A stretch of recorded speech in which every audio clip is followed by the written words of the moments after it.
Wish किया, अच्छी अच्छी बातें लिखी, उसके लिए आपका बहुत बहुत धन्यवाद। और ऐसे ही हम पढ़ाते रहेंगे जैसे पढ़ाते आए हैं अब तक, और आप लोगों को भी काफी मेहनत करनी है, आगे बढ़ना है।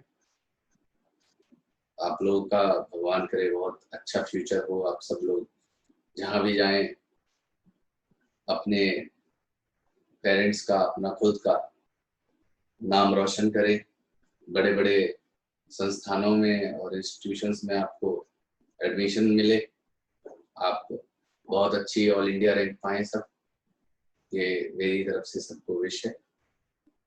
और मैं विश करता हूँ और आशा करता हूँ कि आप लोग बहुत अच्छे से पढ़ाई करेंगे, बोर्ड्स में भी ये बहुत अच्छे नंबर लाएंगे।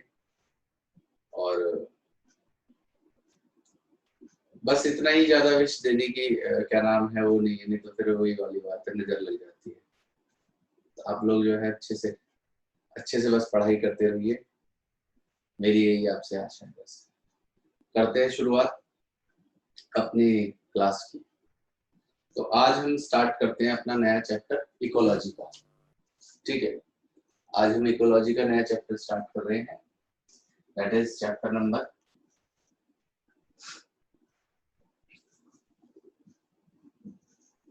30। चैप्टर का नाम है ऑर्गेनिज्म एंड पॉपुलेशन।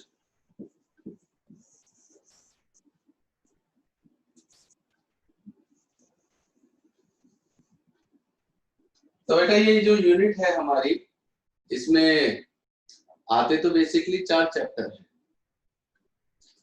ठीक है। और ये इकोलॉजी यूनिट है जो ये 12 नंबर की आती है बोर्ड एग्जाम में, ये सबसे लास्ट यूनिट है और हमारी शायद यही यूनिट बची है।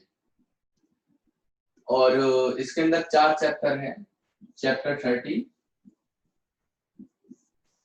बात करी जा रही है इकोलॉजी की, अभी बात करेंगे इकोलॉजी भी क्या होता है। Chapter 13 organism and population, chapter 14 ecosystem, chapter 15 biodiversity and it's conservation, and chapter 16 environmental issues. ये 4 चैप्टर आते हैं इस यूनिट के अंदर, सबसे लास्ट यूनिट है हमारी। अब इस साल के लिए चैप्टर नंबर 14 को और चैप्टर नंबर 16 को हटा दिया गया है। तो जो आपको पढ़ना है वो है चैप्टर नंबर 30 और चैप्टर नंबर 15। तो आप ये सोच लीजिए 12 नंबर है, 6 नंबर का ये और 6 नंबर का ये, इस हिसाब से पेपर पूछा जाएगा आपसे, ठीक है ना। तो इकोलॉजी की बात करते हैं कि इकोलॉजी क्या होती है।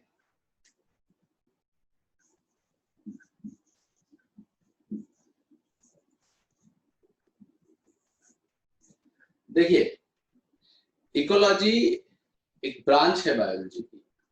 Ecology is a branch of biology which deals with studying the interaction among the organism and organism with the physical environment। मतलब हम इकोलॉजी एक स्टडी है जो डील करती है, जिसमें हम लोग ऑर्गेनिज्म के बीच के इंटरेक्शन को पढ़ते हैं और ऑर्गेनिज्म जो लिविंग ऑर्गेनिज्म है उनका फिजिकल एनवायरनमेंट जो है, जो एबायोटिक कंपोनेंट्स उनके साथ वो कैसे इंटरेक्ट करके एक जगह पे रह रहे हैं, उस चीज को इकोलॉजी कहा जाता है, ठीक है। अब देखिए, ये यूनिट जितनी भी है सब थ्योरेटिकल पार्ट है, बहुत ज्यादा थ्योरी है इसमें, और इसके बेसिक्स आप लोग पहले से पढ़ते आए हैं। मतलब ये सारी चीजें एनवायरनमेंट से रिलेटेड होती हैं इस चैप्टर में लगभग, तो यहाँ पे यही सब पढ़ा जाता है। आपका देख लीजिए, जैसे यहाँ पे पॉपुलेशन के बारे में पढ़ेंगे, ऑर्गेनिज्म के बारे में पढ़ेंगे। इस चैप्टर में तो हम लोग को बेसिकली किस किस टॉपिक के ऊपर टारगेट करना है उनकी बात कर लेते हैं। देखिए, यहाँ पे शुरुआत में इकोलॉजी पढ़ लिया, फिर हम लोग पढ़ेंगे 4 लेवल कौन कौन से हैं। जो इकोलॉजिकल लेवल्स हैं उनको हम लोगों ने 4 लेवल में बांटा हुआ है। सबसे पहला लेवल है ऑर्गेनिज्म का लेवल। तो भाई ऑर्गेनिज्म क्या होगा? कोई एक एरिया है जहां पे आप रह रहे हो, ये आप हो, ठीक है। तो जब आप एक एरिया में रह रहे हो, एक सिंगल इंडिविजुअल की बात हो, तो वो सबसे बेसिक लेवल है, सबसे बेसिक लेवल है इकोलॉजिकल, ठीक है। अब ये ऑर्गेनिज्म जो होता है ये आपका खुद में एक सेल्फ सस्टेनिंग सिस्टम है, गॉट इट। और अब इसके जैसे कुछ और ऑर्गेनिज्म यहाँ पे आ जाएंगे तो क्या होगा? तो एक छोटी सी पॉपुलेशन बन जाती है। तो दूसरा लेवल क्या होता है ecological? That is population.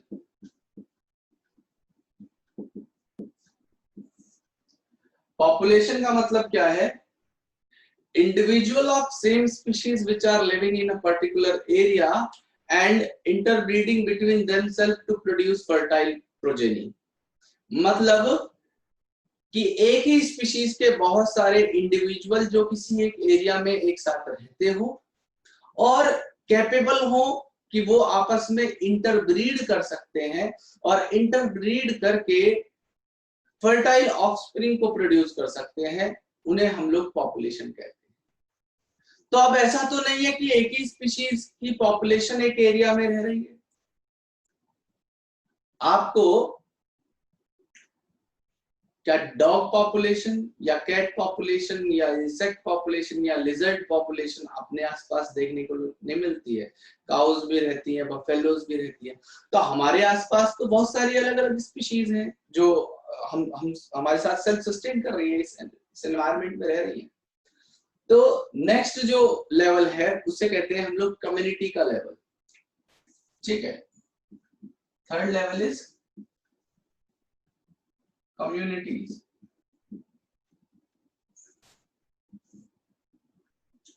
Community का मतलब क्या है? देखो हम लोगों ने बात की ऑर्गेनिज्म इंडिविजुअल था, उसके जैसे और इंडिविजुअल मिले तो एक पॉपुलेशन बनी। लेकिन जरूरी थोड़ी कि भाई ये जो पॉपुलेशन है ये ह्यूमंस की है, ये सारे ह्यूमंस हैं, होमो सैपियंस है ये सब। क्या यहाँ पे डॉग पॉपुलेशन नहीं है जो इनके साथ रह रही है? कैट पॉपुलेशन नहीं है जो यहाँ पे रह रही है? यहाँ पे काऊ की पॉपुलेशन नहीं है जो यहाँ पे रह रही है? लिजर्ड्स भी तो रह रही है यहाँ पे। तो जब डिफरेंट डिफरेंट पॉपुलेशन एक एरिया में एक साथ सस्टेन कर पाए, जब अलग अलग पॉपुलेशन एक एरिया में एक साथ रहे, उसे हम लोग कम्युनिटी कहते हैं। दैट इज कॉल्ड कम्युनिटी, ठीक है। मतलब जो कम्युनिटी सेंटर होते हैं जिसमें ह्यूमंस जाते हैं, ये टर्म गलत है। कम्युनिटी सेंटर का बायोलॉजिकल मीनिंग है कि जहां पे कुछ डॉग्स भी जा रहे हैं, अंदर कोई कन्वेंशन चल रही है, कुछ काउज बफेलो सब एनिमल आ रहे हैं और बैठ के बातें सुन रहे हैं, that is called community centre. हम लोगों ने नाम रख दिया कम्युनिटी सेंटर या कम्युनिटीज, वो गलत टर्म है। बायोलॉजिकली जो कम्युनिटी का मतलब क्या है कि अलग अलग स्पीशीज, जैसे ये ह्यूमन पॉपुलेशन है, ये काउ पॉपुलेशन है, ये लिजर्ड पॉपुलेशन है, ये आपकी क्या नाम है डॉग पॉपुलेशन है, ठीक है। उसके अलावा आपके आसपास कौन रहते हैं? इंसेक्ट्स रहते हैं।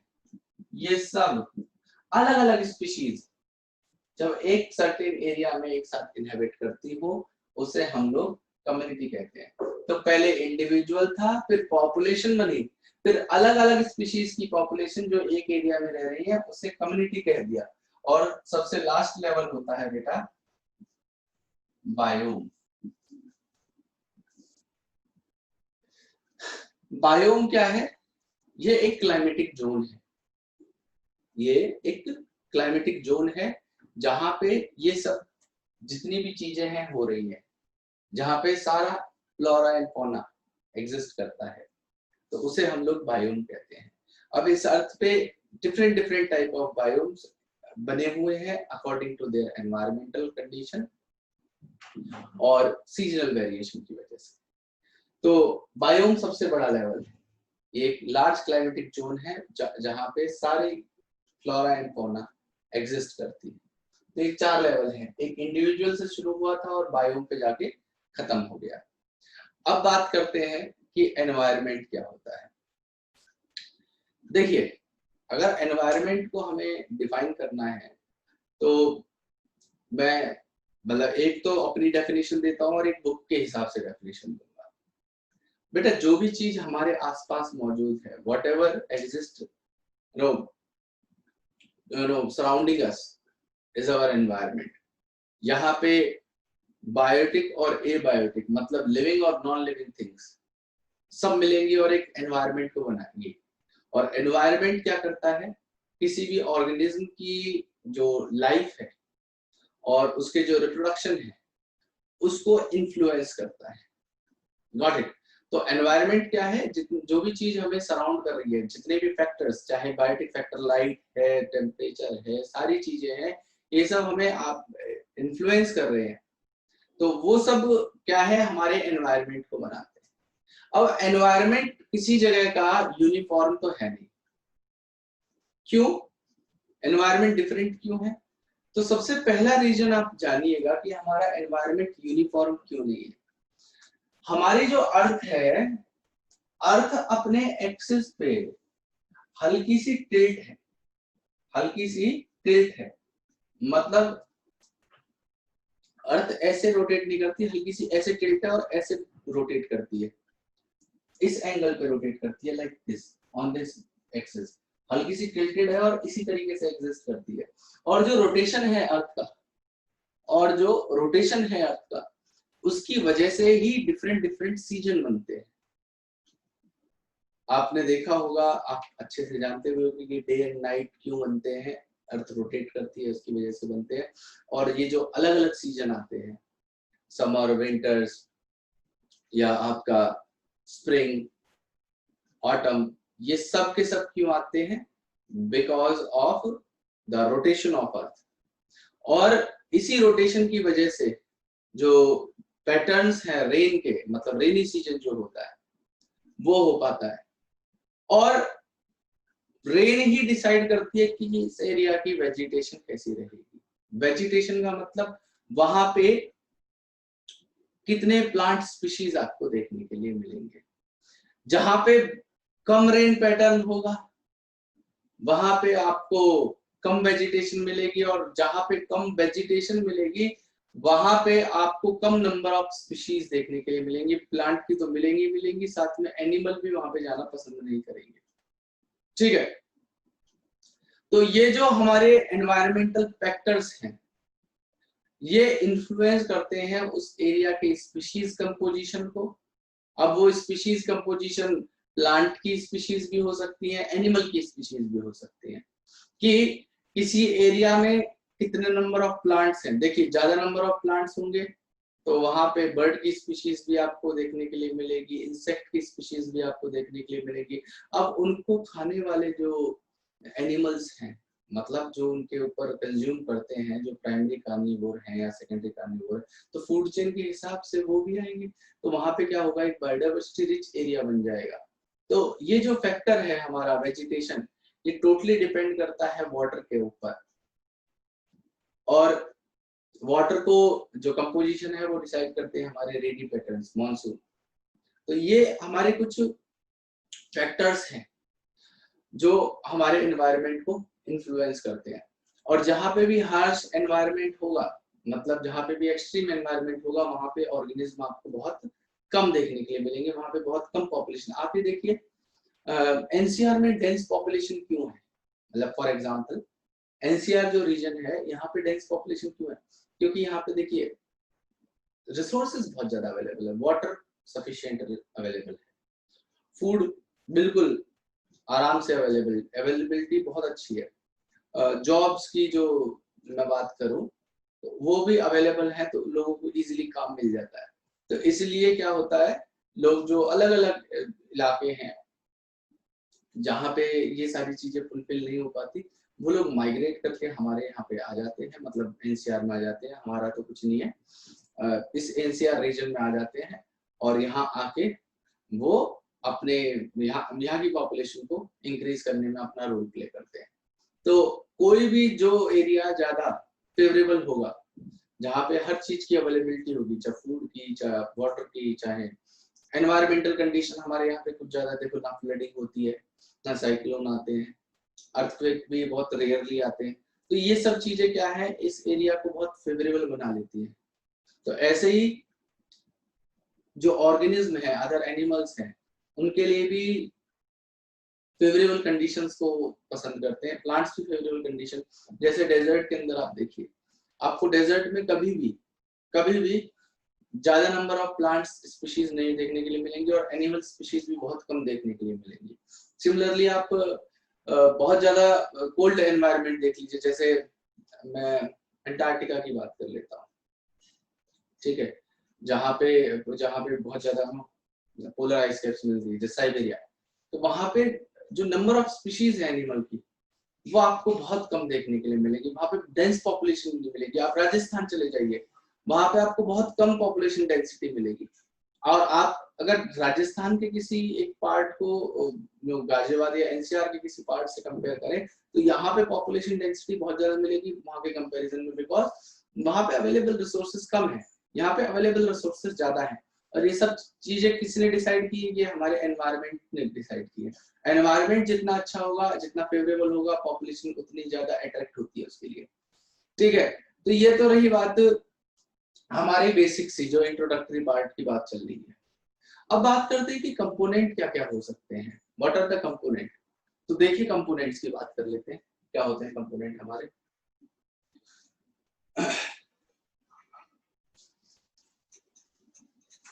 So next part is component of our environment.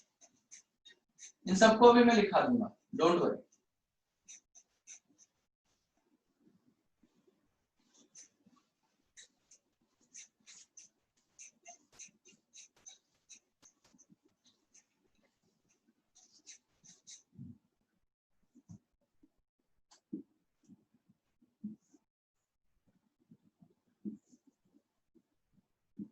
Of environment में एक चीज है,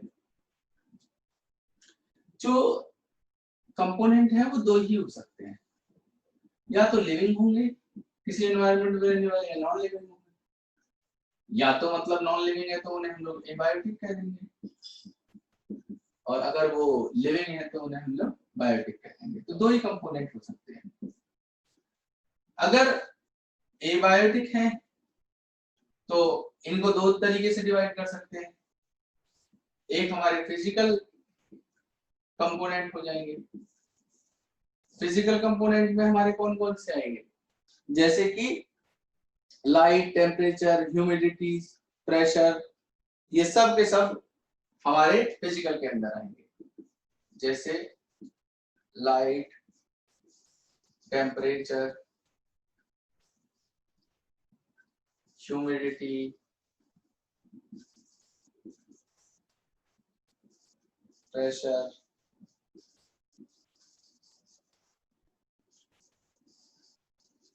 soil profile, etc. These are the factors जो हमारे फिजिकल फैक्टर्स हैं एबायोटिक कंपोनेंट के। अब हमारे केमिकल कंपोनेंट्स भी हो सकते हैं। तो केमिकल कंपोनेंट की बात कर लेते हैं। देखिए केमिकल कंपोनेंट दो कैटेगरी में आ सकते हैं, या तो ये इनऑर्गेनिक हो सकते हैं या ये ऑर्गेनिक हो सकते हैं। देखिए इनऑर्गेनिक या ऑर्गेनिक, इनऑर्गेनिक और ऑर्गेनिक से क्या मतलब है। देखिए जो चीजें हम लोग अपनी बॉडी में सिंथेसाइज करते हैं, जैसे प्रोटीन्स, फैट्स, ये सब के सब ऑर्गेनिक कंपोनेंट है। मतलब whatever which is synthesised inside our body is organic, या कोई भी ऑर्गेनिज्म जिस चीज को बना रहा है, जैसे cellulose is formed by the plants, तो एक ऑर्गेनिक है। Chitin is formed by the insects and fungi, तो एक ऑर्गेनिक कंपाउंड है। Carbohydrates are synthesised by us, तो it is a organic compound. Glycogen is a organic compound, मतलब whatever is synthesised by a organism is a organic compound, ठीक है। और inorganic compound कौन से, जो हमारे नेचर में मिलते हैं, जैसे आपको आयंस की जो फॉर्म है, जो फ्री फॉर्म में आपको केमिकल कंपोनेंट्स मिलते हैं, जैसे आप ये देखिए कार्बन आपको फ्रीली मिल सकता है, कैल्शियम, पोटेशियम, फास्फोरस, ये सब आपको नेचर में फ्रीली एग्जिस्ट मिलेगा। ये सब के सब, चाहे वाटर हो गया, ये सब के सब इनऑर्गेनिक में आ जाते हैं।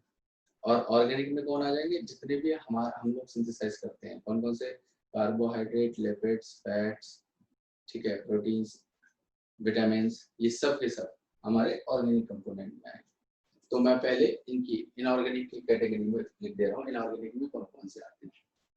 देखिए इनऑर्गेनिक में आप सारे आयंस फॉर्म को लिख देंगे, चाहे कार्बन हो, कार्बन डाइऑक्साइड हो, चाहे आपका नाइट्रोजन हो, फास्फोरस हो, पोटेशियम, वाटर, ये सब इनऑर्गेनिक कंपाउंड। ऑर्गेनिक में कौन कौन से आएंगे बेटा, ऑर्गेनिक में आएंगे जैसे कि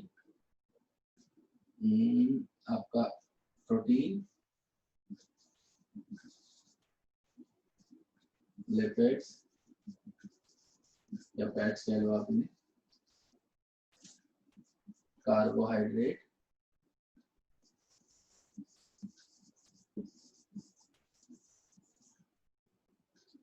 protein, lipid, fats, carbohydrates, vitamins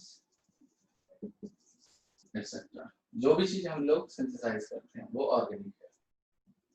अब बायोटिक कंपोनेंट कौन कौन से हैं, बायोटिक का मतलब है जितने भी लिविंग कंपोनेंट, तो हमने इन्हें 3 कैटेगरी में डिवाइड किया हुआ है। कौन सी, सबसे पहली कैटेगरी आती है जिन्हें कहते हैं हम लोग प्रोड्यूसर। प्रोड्यूसर्स कौन होते हैं बेटा, हमारे प्लांट्स, मतलब जो फोटोसिंथेसिस करके जो रेडिएंट एनर्जी को कैप्चर कर रहे हैं या सनलाइट को कैप्चर कर रहे हैं और उसको केमिकल एनर्जी के अंदर कन्वर्ट कर रहे हैं। तो ऐसे एनिमल्स जो रेडिएंट एनर्जी से केमिकल एनर्जी बना रहे हो, जो लाइट एनर्जी को केमिकल एनर्जी में कन्वर्ट कर रहे हैं, तो उन्हें हम लोग कौन कहते हैं, प्रोड्यूसर्स कहते हैं।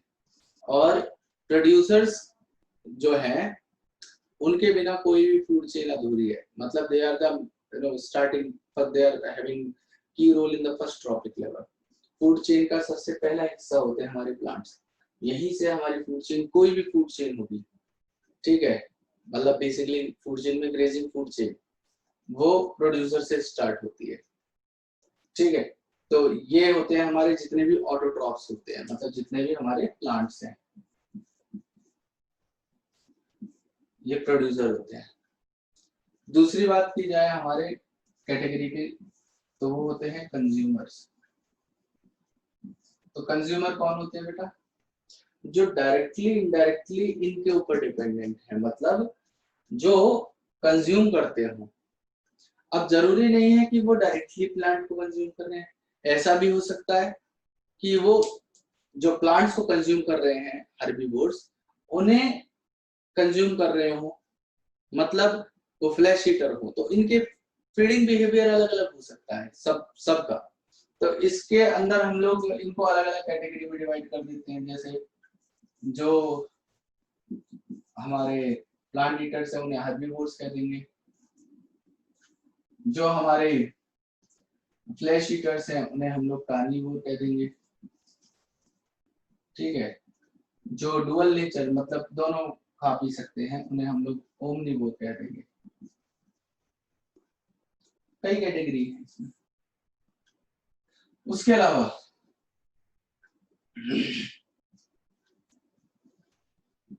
एक होते हैं हमारे जिन्हें कहा जाता है डिकम्पोजर्स।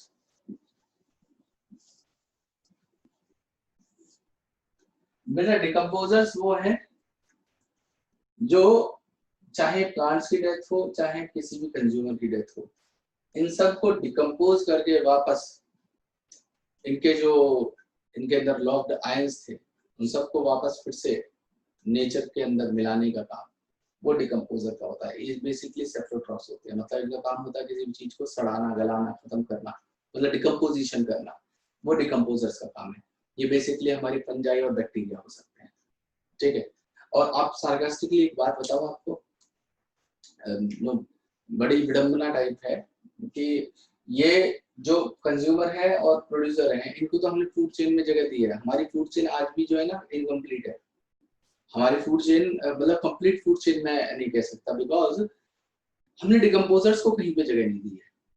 मतलब आप ये देखिए, सीधी सीधी सी बात है कि हमने सारे ट्रॉपिक लेवल बांटे, हमने प्लांट्स और अलग अलग ट्रॉपिक लेवल बांटे हुए हैं। जैसे हर्बीवोर्स को प्राइमरी कंज्यूमर कह दिया, फिर सेकेंडरी कंज्यूमर, टर्शियरी कंज्यूमर, हमने सब कह रखा है।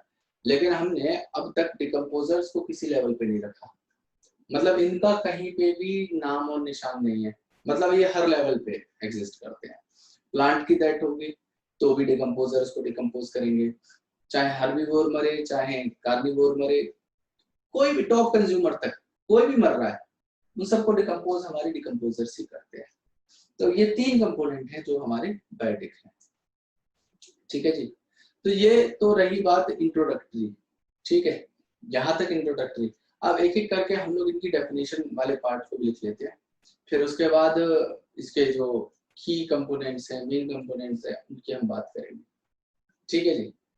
अब सबसे पहले हेडिंग डालेंगे आप इकोलॉजी, वहां से डेफिनेशन चालू करेंगे और जो भी कुछ मैंने बताया उसको शॉर्ट एंड फाइन वे में कॉपी के अंदर नोट डाउन कर लेंगे, ठीक है। तो सबसे पहले लिखिए इकोलॉजी, हेडिंग डालिए इकोलॉजी, लिखिए इकोलॉजी के बारे में। It is a study of interactions among organisms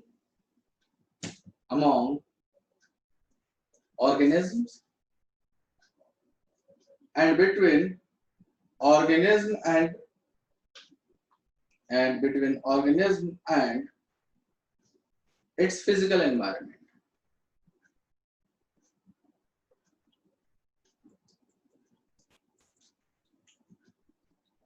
Among organism and between organism and its physical environment. तो ये स्टडी है जिसमें हम लोग इंटरेक्शंस, ऑर्गेनिज्म के इंटरेक्शंस को और ऑर्गेनिज्म किस तरीके से फिजिकल एनवायरनमेंट से इंटरेक्ट कर रहे हैं उस चीज को स्टडी करते हैं। अब लिखिए next point, ecology is concerned with four levels. Ecology is concerned with 4 levels of biological organization. 4 level of biological organization. कौन से लेवल है वो पहला लिख लीजिएगा, ऑर्गेनिज्म लेवल। फर्स्ट लेवल है हमारा क्या, ऑर्गेनिज्म लेवल। दूसरा लेवल है पॉपुलेशन लेवल। इसमें ऑर्गेनिज्म में तो आप लिख लीजिएगा एक point, every individual of a species, मतलब कोई भी एक इंडिविजुअल है किसी स्पीशीज का, वो ऑर्गेनिज्म कहलाता है। जो एक सेल्फ रिप्रोड्यूसिंग सिस्टम है, तो आप लिख लीजिएगा every individual of a species is known as organism. और पॉपुलेशन में लिख लीजिएगा कि population is group of similar organism. Population क्या है, ग्रुप है सिमिलर ऑर्गेनिज्म का, और population is group of similar organism living in a geographical area, जो एक पर्टिकुलर ज्योग्राफिकल एरिया में रह रहे हो, शेयरिंग सिमिलर रिसोर्सेज को शेयर कर रहे हो, एंड कैपेबल ऑफ इंटरब्रीडिंग, और वो इंटरब्रीड करने में कैपेबल है। तो पॉपुलेशन को कैसे डिफाइन करेंगे, population is a group of similar organism living in a geographical area sharing similar resources and capable of interbreeding. ठीक है जी. नेक्स्ट लेवल है कम्युनिटी. अब कम्युनिटी कैसे है? ये इंडिविजुअल था, ये पॉपुलेशन है. अब डिफरेंट डिफरेंट स्पीशीज की पॉपुलेशन एक साथ मिलकर कम्युनिटी बना लेगी. तो इसमें लिख लीजिए a community is made up of different population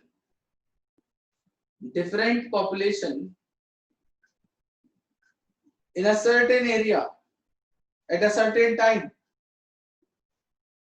मतलब अलग अलग पॉपुलेशन किसी सर्टेन एरिया में रह रही हैं किसी सर्टेन पीरियड में, उसे कम्युनिटी कहा जाता है. ठीक है जी. नेक्स्ट लेवल है लास्ट, जिसे कहा जाएगा बायोम. लिख लीजिए बायोम. लिख लीजिए it include large fauna and flora and fauna. It includes large flora and fauna in a species climatic zone. तो जितनी भी large flora and fauna, flora मतलब होता है प्लांट्स और फोना मतलब होता है एनिमल्स. तो जितने भी प्लांट्स और एनिमल किसी पर्टिकुलर क्लाइमेटिक जोन में मिलते हो वो हमारे बायोम को बनाते हैं. अब आप हेडिंग डालेंगे एनवायरनमेंट. हेडिंग डालिए एनवायरनमेंट, फिर हम लोग बात करेंगे कंपोनेंट ऑफ एनवायरनमेंट की. तो लिखिए एनवायरनमेंट. इसमें लिखिए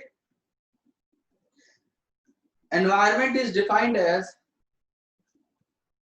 sum total of all biotic and abiotic factor. तो मैंने आपको बताया था क्या होता है, जितनी भी चीजें हमारे चारों तरफ एग्जिस्ट कर रही हो, मतलब sum total of biotic and abiotic factor, सारी बायोटिक और एबायोटिक फैक्टर का जो सम टोटल है, that surround and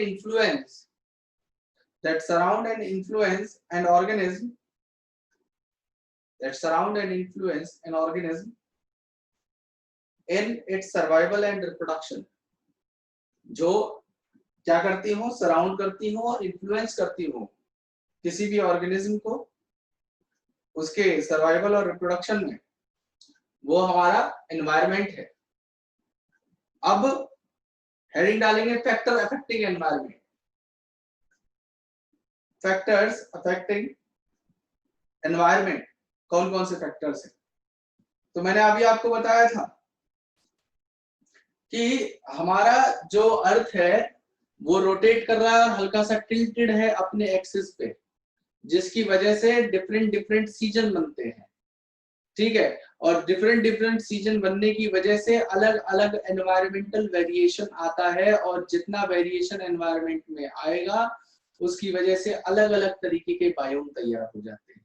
जैसे कहीं पे ग्रासलैंड बन जाएगा, कहीं पे ट्रॉपिकल रेन फॉरेस्ट बन जाएगा, कहीं पे डेजर्ट ही रह जाएगा, कहीं पे प्लेटूज बन जाएंगे, जहां पे कोल्डर एनवायरनमेंट है वहां पे एल्पाइन जो मेडोज वाला एनवायरनमेंट है वो बन जाएगा, मतलब टुंड्रा जो ठंडे वाले इलाके होते हैं वो फॉर्म हो जाएंगे.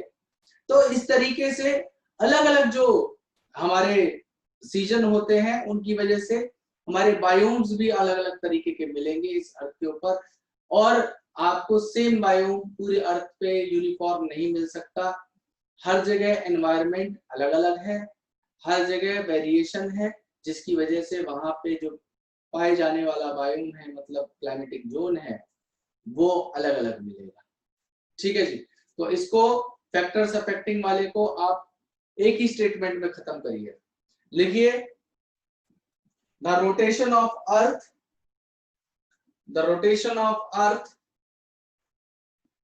and the tilt of its axis, the rotation of earth and the tilt of its axis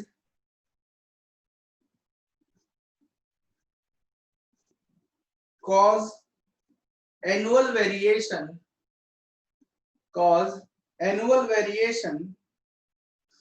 in temperature, in temperature resulting into distinct season, resulting into distinct season. Next point लिखिएगा, this leads to the formation of various biomes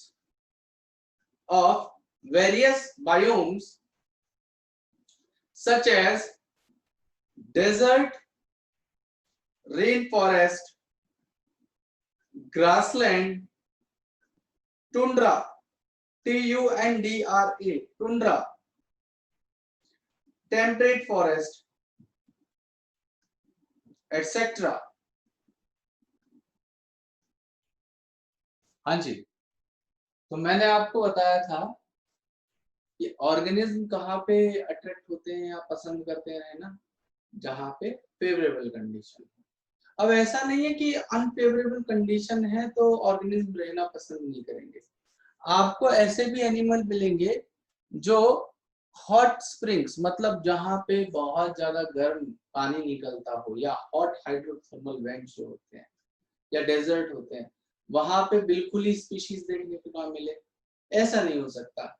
मतलब मिलेंगी लेकिन comparatively कम मिलेंगी, ठीक है। मतलब organism तो आपको हर हैबिटेट में मिलेंगे,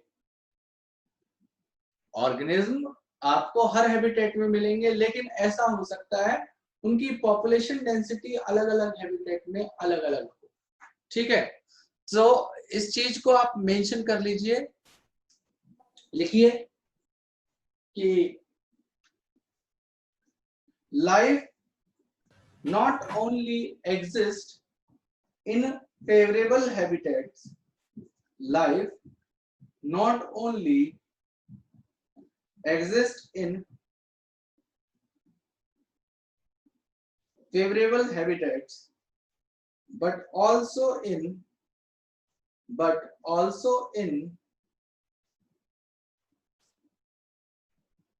extreme and harsh condition,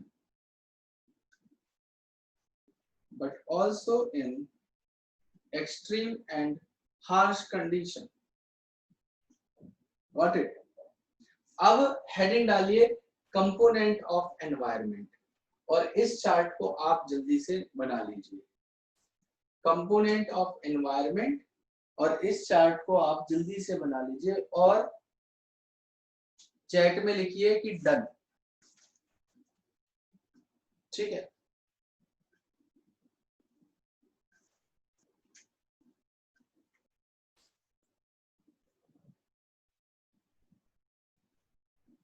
और एक काम और करिएगा भाई, यहाँ पे ओमनिवोर कार्निवोर तो सारे हैं ही हैं, इसमें दो चीजें और ऐड कर लीजिएगा। एक है आपके पैरासाइट्स, क्योंकि भाई वो भी तो जिंदा रह रहे हैं। अब वो ऐसा थोड़ी है कि वो मतलब किसी के ऊपर खा पी नहीं रहे, मतलब किसी को डायरेक्टली इंजेस्ट नहीं कर रहे, लेकिन न्यूट्रिशन तो डिराइव कर रहे हैं, तो उन्हें भी आप जो है कर लीजिएगा। पैरासाइट्स, और एक और होते हैं जिन्हें हम लोग स्कैवेंजर्स कहते हैं। स्कैवेंजर्स बेटा वो एनिमल हैं जो डेड बॉडीज खाते हैं। अब कहोगे कि यार स्कैवेंजर भी डेड खा रहे हैं, डिकम्पोजर भी डेड खा रहे हैं, भाई इनमें डिफरेंस कहाँ आएगा? मतलब what is the difference between the scavenger and decomposer, है ना? बात है बिल्कुल जेन्युइन। तो देखिए स्कैवेंजर होते हैं बड़े एनिमल्स, फॉर एग्जांपल जैसे हाइनास, जैकल्स, हॉक्स, ठीक है। ये जितने भी बड़े बड़े फाल्कन्स, ये जितने बड़े बर्ड्स होते हैं, मतलब जैसे डेड बॉडी पड़ी है उसको खा लिया, तो मतलब ये क्लींजर्स हैं, हमारे एनवायरनमेंट को क्लीन करने में हमारी मदद करते हैं। डिकम्पोजर्स कैसे होते हैं? देखो ये अपने फूड को इंजेस्ट करेंगे, स्कैवेंजर हमेशा अपने फूड को इंजेस्ट करते हैं, मतलब खाते हैं। और जो फूड खाया इन्होंने, जो भी मतलब डेड एंड डिके जो भी इन्होंने खाया था, वो इनके स्टमक में डाइजेस्ट होता है, वो इनके स्टमक में डाइजेस्ट होता है। लेकिन जो डिकम्पोजर्स हैं, डिकम्पोजर्स के अंदर मामला कुछ और है। ये क्या है, मैंने बताया आपकी पंजाई होंगी, और हमारे कुछ बैक्टीरिया होंगे जो माइक्रोस्कोपिक होते हैं। तो जितनी भी फंजाई है वो कभी भी अपने फूड को इंजेस्ट नहीं करती, ये अपने डाइजेस्टिव एंजाइम को बाहर रिलीज करेंगे और बाहर रिलीज करने के बाद वो डाइजेस्टिव एंजाइम बाहर ही एक्शन लेगा और फूड को डिग्रेड करेगा, उसके बाद ही न्यूट्रिशन को एब्जॉर्ब करते हैं। तो ये डिफरेंस है। और पैरासाइट आप जानते ही हो, जो किसी एक होस्ट के ऊपर रहता हो, ठीक है, और वहां से अपने न्यूट्रिशन को डिराइव करता हो, उन्हें हम लोग पैरासाइट्स कहते हैं। तो इस चार्ट को जल्दी से आप बना लीजिए और जल्दी से डन लिख दीजिए ताकि फिर आगे बढ़ा जाए जल्दी।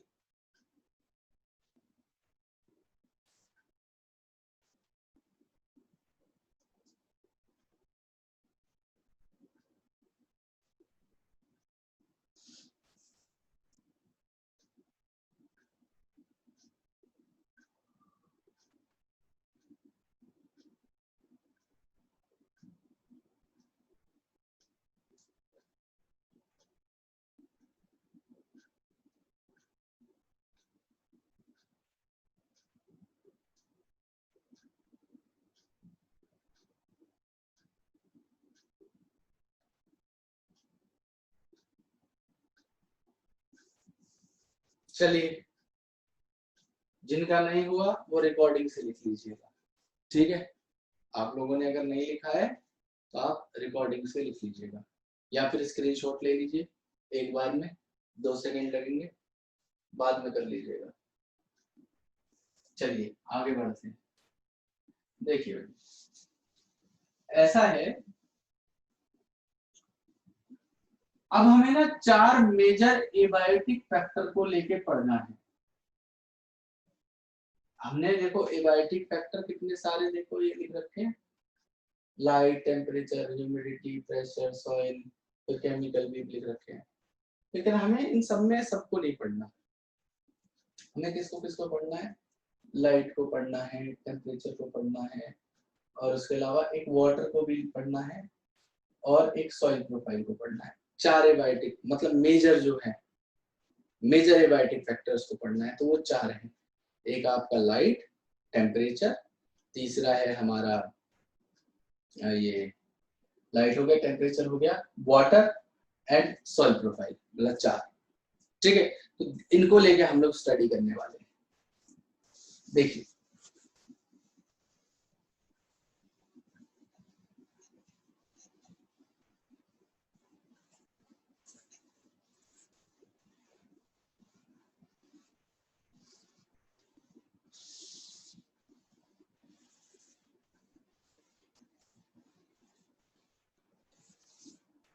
सबसे पहले मैं टेम्परेचर से बात करना शुरू करता हूँ, ठीक है। तो मैं हेडिंग डाल रहा हूँ मेजर एबायोटिक फैक्टर,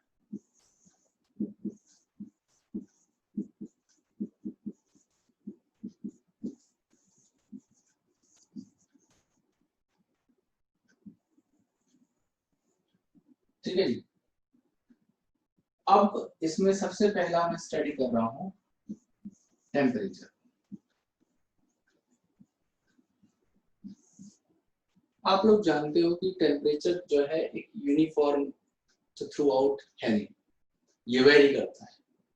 और वेरी करता है, कैसे वेरी करता है, जैसे ये अर्थ है, अर्थ का ये बीच वाला हिस्सा, इसे हम लोग इक्वेटर कहते हैं, है ना। आप इक्वेटर से पोल की तरफ जाएंगे, मतलब जब इक्वेटर से पोल की तरफ जाएंगे तो हमेशा जो टेम्परेचर है वो डिक्रीज होता है, ठीक है जी। क्योंकि सनलाइट का एक्सपोजर कम होता है, जो सनलाइट का एक्सपोजर है वो ज्यादा इस हिस्से में पड़ता है, कॉर्नर्स पे सनलाइट बहुत कम आती है, जिसकी वजह से वहां पे टेम्परेचर बहुत कम होता है। और आप अगर पोल से इक्वेटर की तरफ आएंगे तो वाइस वर्सा, मतलब टेम्परेचर हमारा बढ़ेगा। तो टेम्परेचर बहुत ज्यादा वेरी करता है, मतलब कुछ पार्ट है अर्थ के जहां पे सब 0 टेम्परेचर आपको देखने के लिए मिलेगा, मतलब 0 डिग्री से भी कम। कुछ पार्ट्स हैं जहां पे आपको 50 डिग्री टेम्परेचर तक मिल सकता है, 50 डिग्री सेल्सियस तक मिल सकता है। उसके अलावा कुछ जगह होती है जिन्हें कहा जाता है हॉट सी या डीप सी, हॉट हाइड्रोथर्मल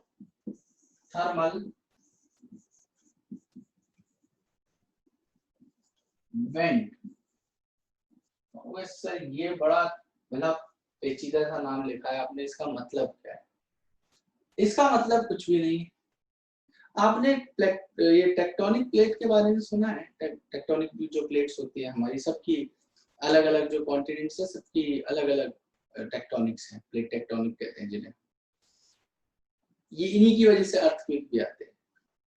तो बेसिकली क्या होता है, जैसे दो टेक्टोनिक प्लेट्स हैं, ये एक टेक्टोनिक है, ये दूसरी टेक्टोनिक है, इनके बीच में हल्का फुल्का कभी कभार क्या होता है, गैप रह जाता है, थोड़ा सा गैप रह जाता है।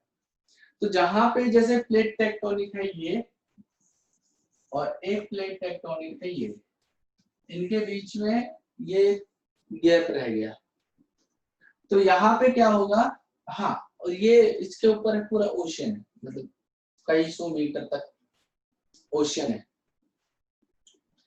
ठीक है, आप जितना बड़ा हमारा हिमालय नहीं है ना, माउंट एवरेस्ट, उससे ज्यादा गहरे ट्रेंचेस इसमें सी के अंदर मौजूद है। मतलब हमारा जो माउंट एवरेस्ट है वो 8000 कुछ फीट का है, तो डीप ट्रेंचेस उससे भी गहरे हैं। मतलब ट्रेंच वो जगह होती है जो डीपेस्ट पॉइंट है अर्थ का, ओशन का, उसे ट्रेंच कहते हैं। तो जो ओशन होते हैं वो भी कई कई थाउजेंड फीट गहरे होते हैं।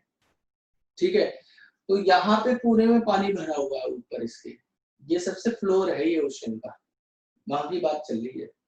अब वहां पे क्या हुआ कि ये जो गैप है, इसके थ्रू पानी जाना शुरू हो जाता है अंदर हल्का फुल्का, यहाँ से ये सब पानी भरा हुआ है इसके ऊपर। अब पानी आना शुरू करेगा तो नीचे क्या होता है, हमारा मेंटल कोर रीजन आ जाता है ना? कहते हैं ना क्रस्ट मेंटल कोर, अपने एसएसटी में पढ़ा हुआ ज्योग्राफी के अंदर। तो यहाँ पे जो कोर रीजन है, यहाँ पे मॉल्टन लावा भरा हुआ है।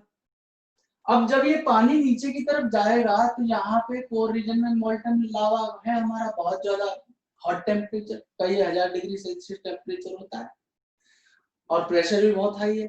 तो ये पानी यहाँ जाएगा और ये जैसे ही इससे मिलता है तो वापस बैकफ्लो मारता है और बिल्कुल गर्म होके, और साथ में अपने मिनरल्स को डिपॉजिट करके लाता है, मतलब डिसॉल्व करके ले आता है।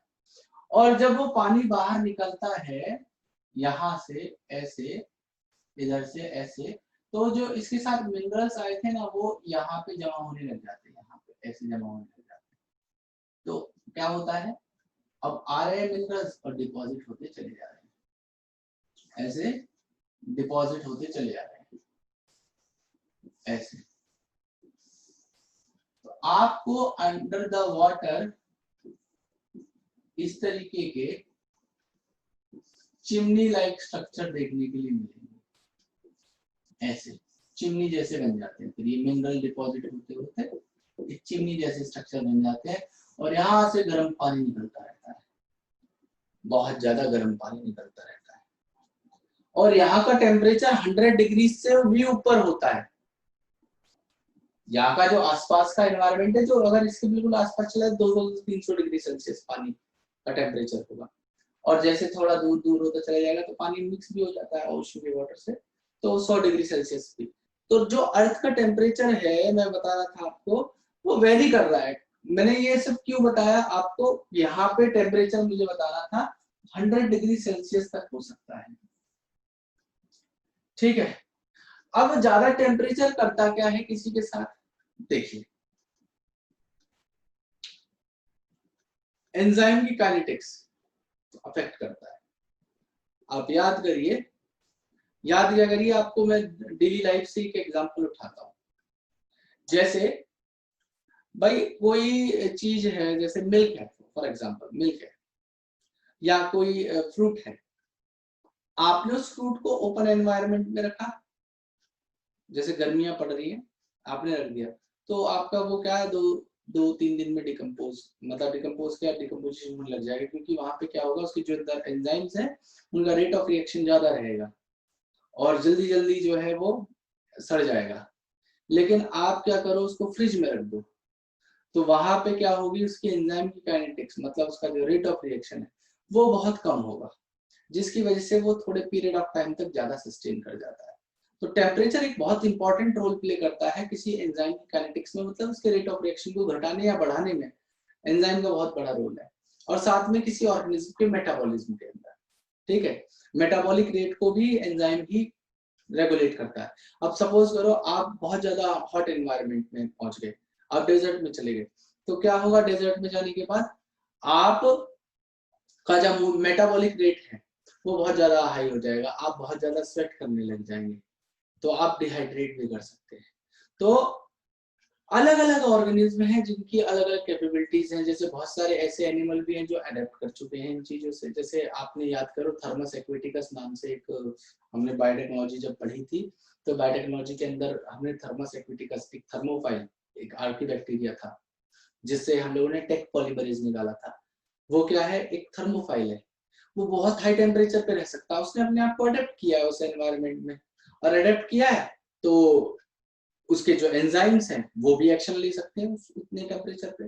तो ये एक जो है आपका एडेप्टेशन की बात है।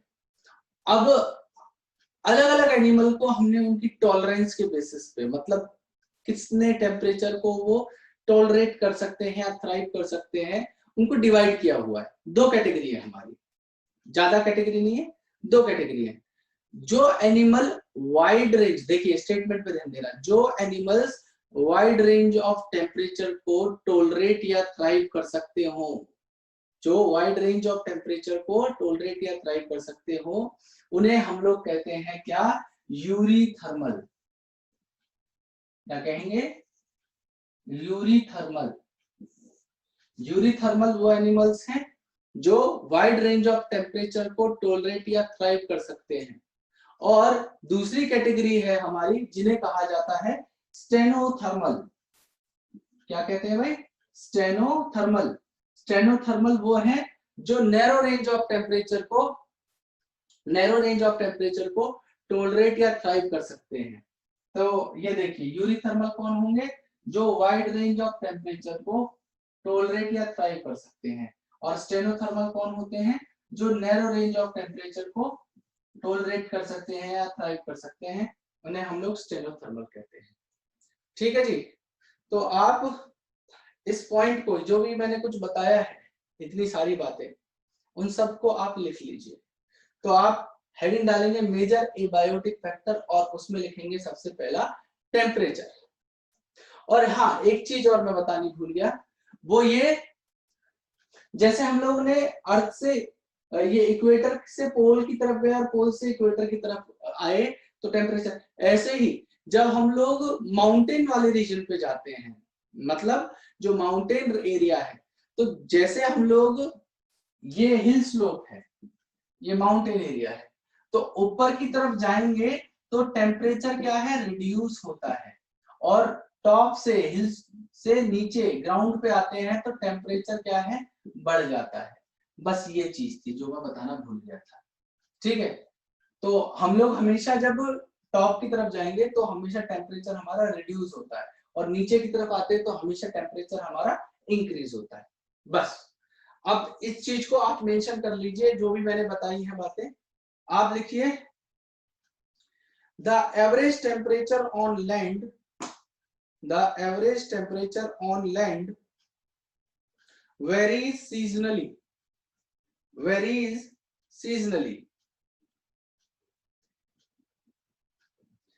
it gradually decreases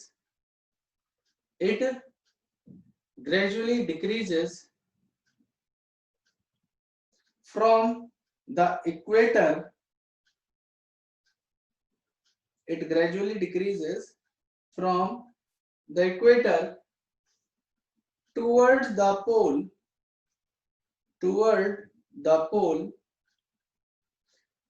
and from plains to the mountain tops, मतलब अगर हम लोग इक्वेटर से पोल की तरफ जाएंगे तो भी डिक्रीज होगा, और ग्राउंड से माउंटेन टॉप की तरफ जाएंगे प्लेन से तो भी डिक्रीज ही होगा। ठीक है जी, from plains to mountain top. Next point लिखेंगे आप, it ranges from sub zero level, sub zero level bracket में सब जीरो लेवल जहां लिखा है वहां पे लिख लीजिएगा polar area and high altitude, जहां पे ठंडा इलाका होगा, पोलर एरिया होगा और बहुत ज्यादा जो है मींस पोलर एरिया तो उन्हें कह देते हैं भाई जो पोल्स पे मौजूद हैं, ये पोल है। अब कहोगे कि सर आप बार बार उधर क्यों बना रहे हैं, ये भी तो पोल है।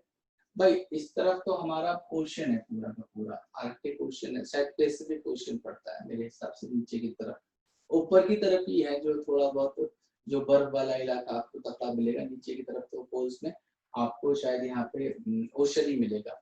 तो पोलर रीजन हम लोग सीधी सीधी बात है जो पोल्स में मौजूद है वो पोलर रीजन हो गया। तो ब्रैकेट में लिख दीजिएगा polar areas and high altitude to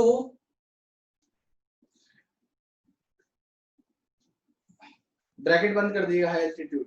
तो ये तो सब जीरो लेवल वाला था, अब 50 डिग्री वाला भी तो लिख लीजिए, तो लिख लीजिएगा 250 डिग्री सेल्सियस। और 50 डिग्री सेल्सियस आपको कहां देखने के लिए मिलेगा, ट्रॉपिकल डेजर्ट्स में, ट्रॉपिकल डेजर्ट्स के अंदर। नेक्स्ट पॉइंट लिखना ये डीप सी हाइड्रोथर्मल वेंट वाला, लिखिए in habitats like thermal springs and deep sea hydrothermal vent, thermal spring and deep sea hydrothermal vent, average temperature exceed 100 degree Celsius, 100 degree Celsius. ठीक है जी, बस यही पॉइंट लिखना है। नेक्स्ट पॉइंट लिखिए temperature affect kinetics of enzymes, temperature affects kinetics of enzyme, basal metabolism and other physiological function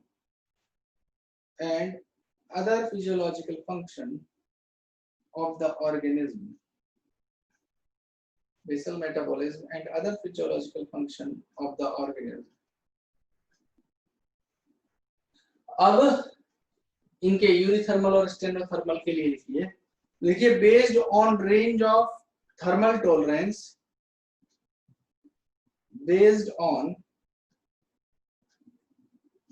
thermal tolerance organism are of two type। Thermal tolerance के basis पे organism को हमने दो कैटेगरी में divide किया हुआ है। सबसे पहले लिखेंगे यूरीथर्मल, हेडिंग डालेंगे eurythermal, EURY Yuri THERMAL, eurythermal.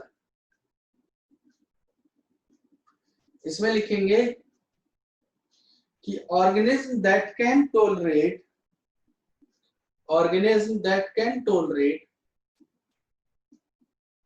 and thrive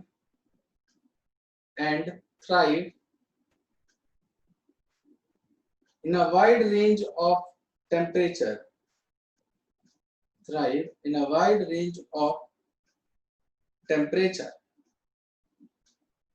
next लिख लीजिएगा स्टेनोथर्मल, नेक्स्ट कैटेगरी हेडिंग डालिएगा स्टेनोथर्मल। इसमें लिखिएगा organism that can tolerate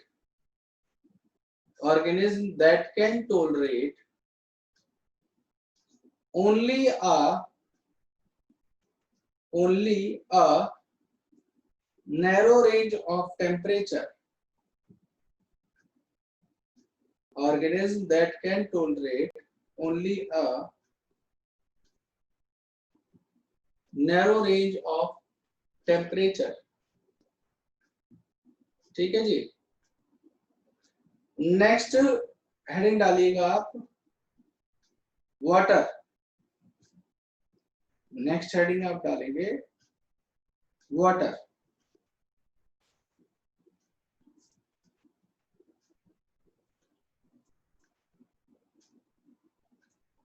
देखिए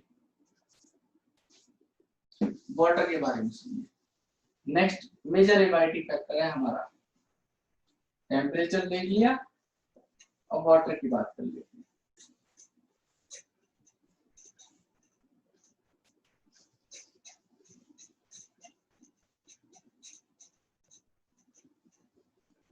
तो वाटर भी हमारा एक बहुत मेजर एबायोटिक फैक्टर है भाई। किसी भी एरिया की प्रोडक्टिविटी या डिस्ट्रीब्यूशन ऑफ प्लांट डिपेंड करेंगे वाटर के ऊपर। मतलब जितना ज्यादा वाटर होगा किसी एरिया में उतनी ही अच्छी प्रोडक्टिविटी होगी। प्रोडक्टिविटी का मतलब क्या है? जैसे भाई आप, मैं इसी इलाके की बात करता हूँ जो हमारा ये जो रीजन है, जो मेरठ वाला है, गाजियाबाद, हापुड़, मेरठ, मुजफ्फरनगर। तो इस एरिया में मतलब इसे हरित प्रदेश भी कहते हैं। रीजन जानते हो क्यों? क्योंकि हमारे यहाँ पे ग्राउंड लेवल वाटर बहुत अच्छा है। मतलब इस एरिया में ग्राउंड लेवल वाटर बहुत अच्छा है, तो इसकी वजह से क्या है, एग्रीकल्चर के लिए बहुत फेवरेबल कंडीशन है। मतलब जमीन में ज्यादा पानी है तो उस पानी को बाहर निकाल के हम जो है एग्रीकल्चरल यूज में ले आते हैं। इसकी वजह से हमारे यहाँ पे जो फसलें हैं, मतलब प्रोडक्टिविटी है, वो ज्यादा अच्छी हो रही है।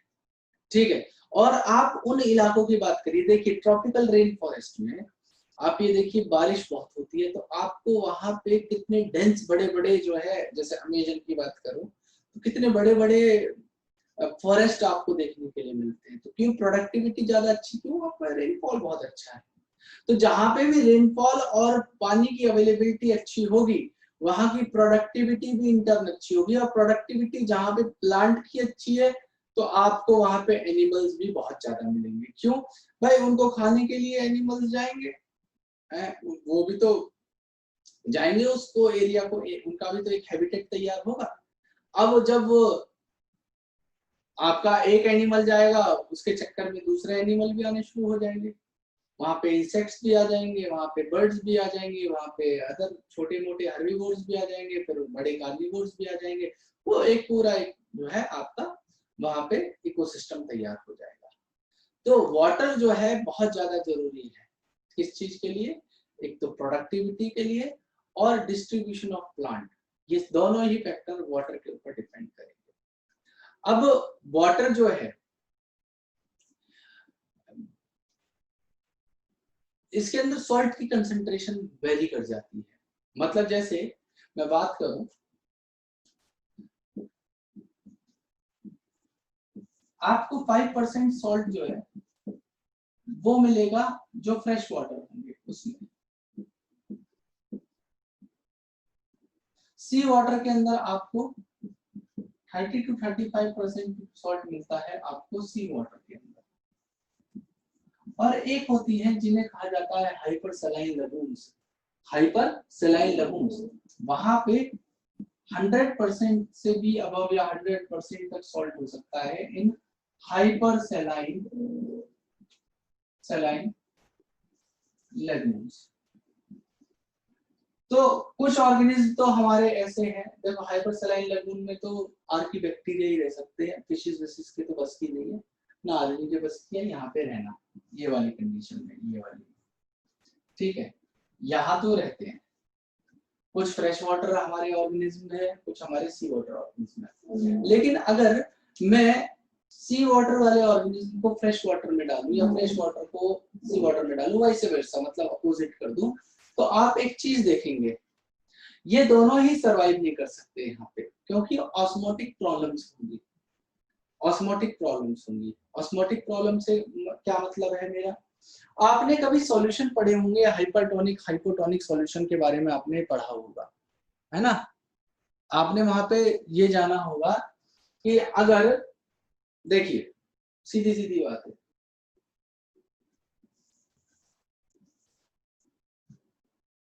पहली कंडीशन ले रहा हूं मैं ओशियन की। ओशियन है तो मतलब वाटर के अंदर सॉल्ट बहुत ज्यादा है, मतलब 30-35% सॉल्ट है। तो भाई यहाँ पे अगर कोई फिश रह रही है तो इस फिश को क्या करना पड़ेगा, बाहर जितनी कंसंट्रेशन सॉल्ट की है उतनी ही सॉल्यूट का कंसंट्रेशन अपने अंदर रखना पड़ेगा। क्यों? क्योंकि ऑस्मोलैरिटी की एक लॉ है, और मतलब होता क्या है, वाटर हमेशा सॉल्यूट कंसंट्रेशन को फॉलो करता है। मतलब कहने का क्या है कि जैसे एक आप ये जार लीजिए, दोनों को सेपरेट कर दीजिए, एक मेम्ब्रेन लगा दीजिए इनके बीच में, यहाँ पे मेम्ब्रेन लगा दी, और यहाँ पे आप एक सीधा सीधा काम करिए, दोनों तरफ बराबर अमाउंट में वाटर भर दिया, बिल्कुल बराबर बराबर अमाउंट में वाटर भरा हुआ है, लेकिन आपने एक तरफ क्या किया, शुगर या सॉल्ट की थोड़ा सा ऐड कर दिया और इस तरफ कुछ नहीं ऐड करा, तो वाटर ऑटोमेटिकली इस तरफ फॉल करने लग जाएगा, इस तरफ करने लग जाएगा, बेशक बराबर भरा हो, लेकिन यहाँ पे क्या है, सॉल्यूट कंसंट्रेशन बहुत ज्यादा है, जिसकी वजह से वाटर का movement toward the solute concentration होगा। सिमिलरली अगर ओशियन के अंदर फिश अपने अंदर सॉल्यूट कंसंट्रेशन बाहर के बराबर नहीं रखेगी तो क्या होगा, अगर ज्यादा होगा तो वाटर इसके अंदर भर जाएगा, इसकी डेथ हो जाएगी।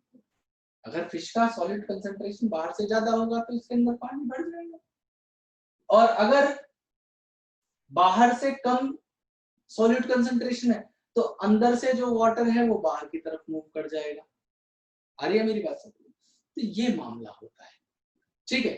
तो इसीलिए अगर मैं फ्रेश वाटर वाली फिश को निकाल के सी वाटर में डालता हूँ तो फ्रेश वाटर की फिश अडेप्टेड है, किस लिए वो अडेप्टेड है कि वो कम वाटर में रह सकती है, मतलब कम सॉल्ट कंसंट्रेशन वाली वाटर में रहती है।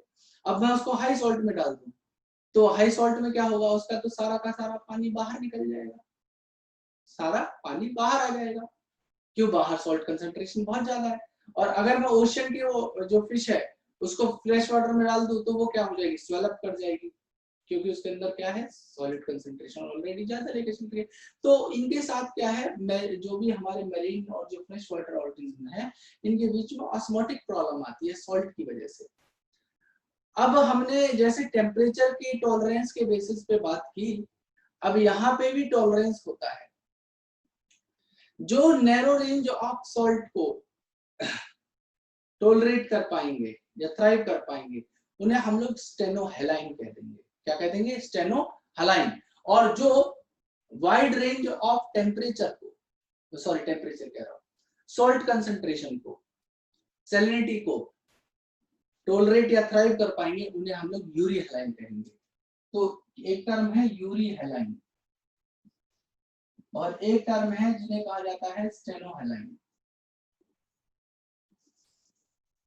यूरी हेलाइन कौन होते हैं, जो wide salinity, wide range of salinity को थ्राइव करते हो या टॉलरेट करते हो, और जो नैरो रेंज ऑफ सैलिनिटी को टॉलरेट या थ्राइव करते हो उन्हें स्टेनोहेलाइन कह देते हैं बेटा। ठीक है, तो आप इस बारे में लिख लीजिए जो भी कुछ मैंने वाटर के बारे में बताया है। तो लिखिए, water is a important factor, water is an important factor influencing the life of organism। तो ऑब्वियस सी बात है भाई, किसी भी ऑर्गेनिज्म की लाइफ को इन्फ्लुएंस करने के लिए वाटर एक बहुत ही इंपॉर्टेंट फैक्टर है। नेक्स्ट लिखिए, productivity and distribution of plant, productivity and distribution of plants is dependent on water। Productivity and distribution of plants is dependent on water।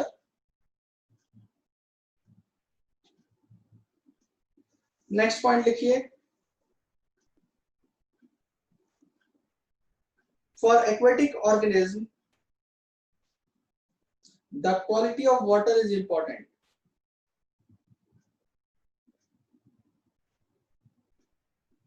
Next point लिखेंगे the salinity of water varies 5% in fresh water, या inland water कर दीजिएगा, जमीन के नीचे वाला inland water. ठीक है जी, इनलैंड वाटर 30 से 35%, 30 to 35% सी वाटर में, और 100%,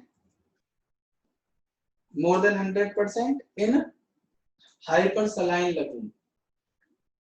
ठीक है, in hyper saline lagoon.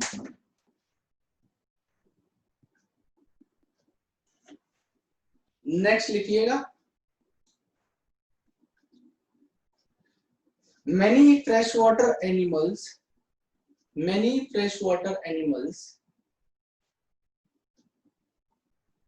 cannot live for long in sea water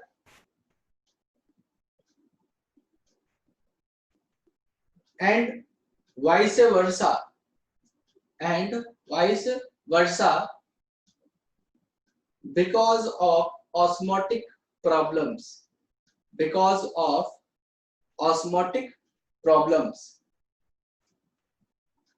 next point लिखिएगा कि based on range of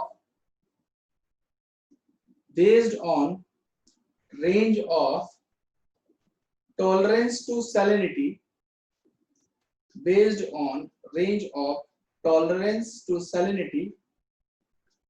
organisms are of two types।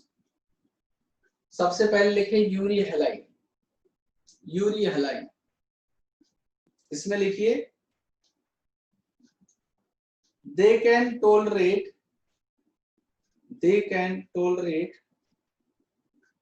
and thrive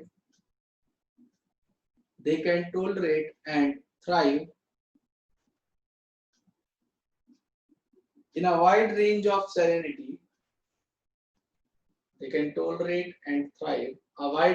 salinity, next लिखिए स्टेनोहैलाइन, इसमें लिखेंगे they can tolerate only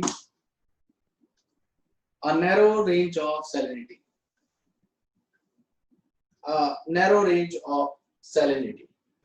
तो ये नैरो रेंज ऑफ सैलिनिटी को tolerate कर सकते हैं। तो ये सारी बातें थी जो इस पार्ट से रिलेटेड थी। अब नेक्स्ट हम लोग को लाइट पढ़ना है, फिर सॉइल पढ़ना है, फिर रेस्पॉन्सेस पढ़ने हैं, फिर उसके बाद हम पॉपुलेशन पे आ जाएंगे, पॉपुलेशन एट्रीब्यूट्स पे आ जाएंगे, पॉपुलेशन के बाद मॉडल आ जाएंगे हमारे पॉपुलेशन के, लास्ट में पॉपुलेशन इंटरेक्शन, और हमारा चैप्टर खत्म। लेकिन वहां तक पहुंचने के लिए अभी थोड़ा समय है, समय लगेंगे 3-4-5 क्लास तो लगी जाएंगे एटलीस्ट वहां तक पहुंचने में, लेकिन हो जाएगा। ये थ्योरी है, बहुत ज्यादा टफ नहीं है। मॉडल में थोड़ी बहुत समस्या है, लेकिन मैं आराम से करा दूंगा, डोंट वरी, बहुत आराम से हो जाएगा, कोई परेशानी नहीं है। बाकी मिलते हैं फिर अगली क्लास में, ठीक है। और इस वीक में टेस्ट नहीं ले रहा क्योंकि मेरे को बहुत सारी ऑलरेडी, मतलब कल की तुम्हारी वाली भी टेस्ट की कॉपी है जो चेक करनी है, और बहुत सारा स्कूल का काम हो रखा है इकट्ठा, उसे कंप्लीट करूंगा, बिल्कुल टाइम नहीं मिल पा रहा करने का, ठीक है। तो मैं इस वीक टेस्ट नहीं करूंगा, अगले वीक टेस्ट करूंगा। और तेरा थोड़ा नीट वीट भी आ रहे हैं, तो उनकी बच्चों के ऊपर थोड़ा फोकस करना पड़ रहा है, जो है मेरे पास बेचारे, उनकी भी थोड़ी बहुत देखनी पड़ रही है, क्वेश्चन ज़्यादा समय देना पड़ रहा है, तो इसलिए मेरे को थोड़ा रिलैक्सेशन चाहिए ताकि अपने सारे बचे हुए कामों को निपटा पाऊँ, क्योंकि काम ही खत्म नहीं होकर देता। वास्तव बता रहा हूँ, मतलब बिल्कुल इतनी बुरी लाइफ हो रखी है, बहुत बुरी वाली, ठीक है। तो इस वीक में टेस्ट नहीं करूँगा, अगले वीक में टेस्ट करूँगा, ठीक है बेटा। सो दैट्स ऑल, अगली क्लास में मिलते हैं हम लोग। Thank you.